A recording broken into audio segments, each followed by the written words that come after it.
Canada could face an election in the coming weeks. Any minority government in Canada is constantly operating under the threat of a no-confidence vote, and the Trudeau government is no different.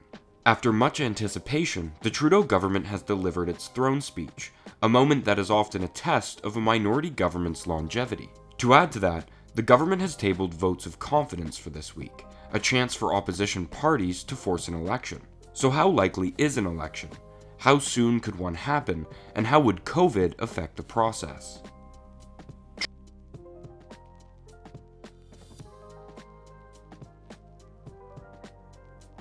Trudeau's government is the weakest minority government in Canadian history in terms of the popular mandate. They formed government with only 33% of the vote. That's the smallest percentage of Canadians to have ever voted for a ruling government. But they still managed to only be 13 seats away from a majority government. The average lifespan of minority governments in Canada is exactly 479 days, and the Trudeau government has spent almost a year in government already. The speech from the throne usually sets forth in some detail the government's view of the condition of the country and provides an indication of what legislation it intends to bring forward. For a minority government, outlining a brand new plan for the country could turn out to be a divisive move, and could cause the opposition parties they rely on to govern to turn against them. Trudeau's throne speech has already garnered international press reactions. Even left-leaning news sources are far from praising it. As the CNN headline reads, Trudeau's throne speech reads like a fairy tale.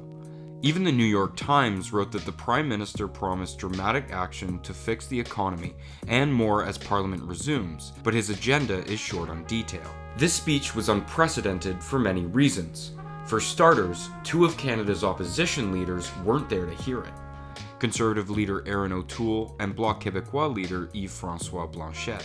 The Conservatives have already said that they will not support the Trudeau government. As Candice Bergeon said, "We've looked at this speech from the throne and the Conservatives cannot support it. It's another speech that is full of buzzwords and grand gestures with very little to no follow-up plan." Jagmeet Singh, leader of the NDP, would not commit one way or another. Singh said he would ask Trudeau to spend more on financial support for those who are unable to get back to work, and to provide paid sick leave for all Canadians. What's more is that Blanchet has already called for Trudeau's resignation multiple times in the past. This doesn't bode well for Trudeau's stability. Even though he met with opposition leaders before the speech, it seems to have been more of an empty gesture than any real attempt to garner support for his new plan for Canada during and post-COVID. In addition to the throne speech, the Trudeau government has already planned a vote of confidence for this week. This will be the true test of their government. In Canadian politics, a vote of confidence is a motion to determine whether the legislature, aka Parliament, consents and approves of the governing Prime Minister.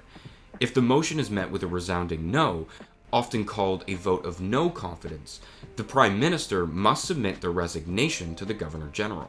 The Governor General does have an option here. She could either invite a opposition leader or coalition leader to form a new government, or she could call for a general election, often called a snap election, which is the most commonly followed route by Governor Generals after a vote of no confidence. In normal circumstances, the Canada Elections Act provides for a general election to be held on a fixed date, the third Monday of October, 4 years after the previous general election. But snap elections are impromptu, and the date of an election would depend on when the government was ousted. The maximum length of an election campaign is 50 days, meaning if the Trudeau government loses the confidence vote, there could be a vote within 2 months. However, we're living in extraordinary times. The COVID pandemic will be a focus of the throne speech, and a major concern should the House of Commons vote to have an election. The campaign, debates, and most importantly of all, voting, will look nothing like we've ever seen in Canada before. The US is planning for its presidential elections, and the voting process has become a topic of hot debate, especially the possibility of voter fraud. Mail-in ballots are extremely controversial, and if Canadians learned anything from the Conservative leadership election, it's that there can be difficulty with mail-in ballots, even with months of planning. Just last week, the Premier of BC, John Horgan, announced that it would be having its own snap election on October 24th. Elections BC is faced with a difficult decision, and one they've been mulling over for months.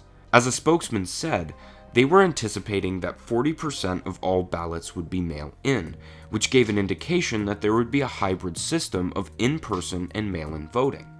But this would mean over 800,000 vote-by-mail packages would have to be sent to voters. This is a startling increase from the 11,300 mail-by-vote packages that were sent out in the last election, of which only 6,500 were returned. If there is an election this fall, whether it results from the vote of confidence this week or not, the federal parties, Elections Canada, and voters will have a whole host of new difficulties to face. Thanks for watching. If you liked this video and want us to make similar content in the future, please leave a like and consider subscribing. If you have any ideas for next week's video, please leave a comment and we'll be sure to check it out. We really appreciate any and all support as we continue to grow our channel and try to make the content that you enjoy.